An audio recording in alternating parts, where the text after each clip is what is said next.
Baik, bismillahirrahmanirrahim. Assalamualaikum warahmatullahi wabarakatuh. Teman-teman, kali ini kita akan pindah bab ya. Ini sepertinya bab favorit bagi sebagian besar siswa-siswa di bangku SMP, yaitu sistem reproduksi manusia ya. Nah, pada materi ini sebelum kita masuk ke materi kita, mari kita renungkan dulu ya ayat yang saya kutip dari Quran surat Al-Mu'minun ayat 12 sampai 16 ya. Yang intinya di dalam surat ini Allah mengisahkan bagaimana proses penciptaan manusia ya, yang dimulai dari saripati yang ada di tanah ya, yang kemudian dari saripati itu menjadi air mani yang akan disimpan di dalam tempat yang kokoh atau kita sebut dengan rahim. Wow, seberapa kokoh ya rahim itu, nanti kita akan belajar. Lalu air mani itu akan menjadi segumpal darah itu menjadi segumpal daging itu lalu akan menjadi tulang belulang, lalu tulang belulang itu akan dibungkus dengan daging. Ya, nah ini adalah proses bagaimana Allah menciptakan manusia.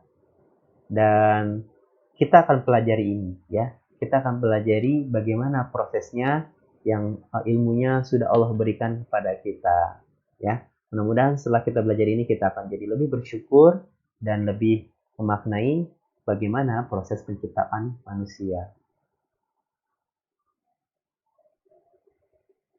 Nah, pada bab ini adalah gambar peta konsep dari materi yang akan kita pelajari dalam satu bab ini.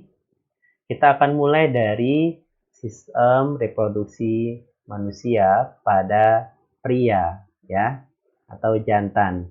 Nah, ini penampakannya ya. Jadi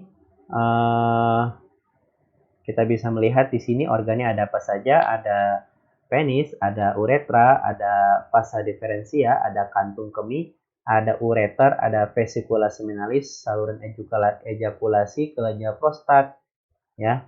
Lalu ada ductus epididymis, ada testis, dan ada skrotum. Ya. Nah, apa saja nih fungsi-fungsi dari organ ini? Oke, kita coba lihat dari fungsi-fungsinya di sini. Dari pertama ada testis, ya, yang ada di bawah ini, ya, jumlahnya ada 2. Nah, itu fungsinya untuk menghasilkan sperma dan hormon reproduksi. Nah, kalau pada pria atau pada jantan, hormon reproduksi yang dominan diproduksi adalah testosteron. Lalu ada skrotum. Skrotum itu adalah kulit yang melapisi si testis ini. Fungsinya untuk melindungi si testis. Salah satunya adalah mengatur suhu supaya sperma yang diproduksi dalam testis ini bisa tetap dalam kondisi yang optimal. Ya, karena kalau sampai rusak, lalu dia dibuahi dan menjadi bayi gitu ya, nanti bayinya jadi nggak sempurna. Nah, maka sperma ini akan dilindungi oleh skrotum. Lalu ada tubulus seminiferus.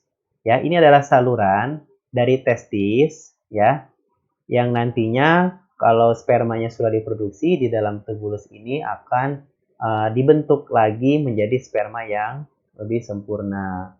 Lalu ada sel interstisial.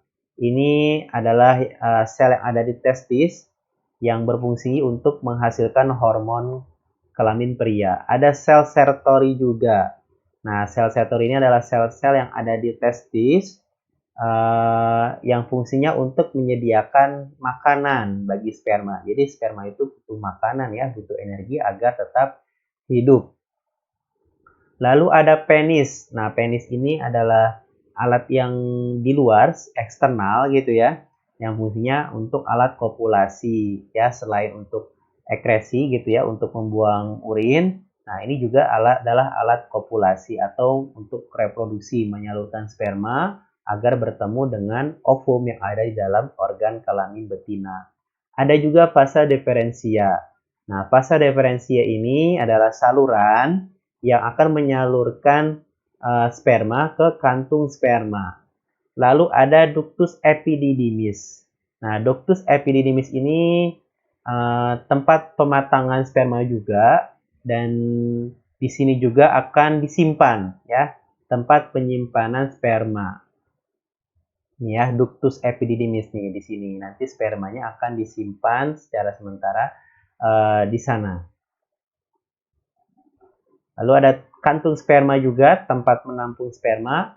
Dan terakhir ada kelenjar prostat dan kelenjar Cowper yang fungsinya untuk menghasilkan cairan semen yang berfungsi memberi nutrisi dan mempermudah gerak sperma. Jadi ketika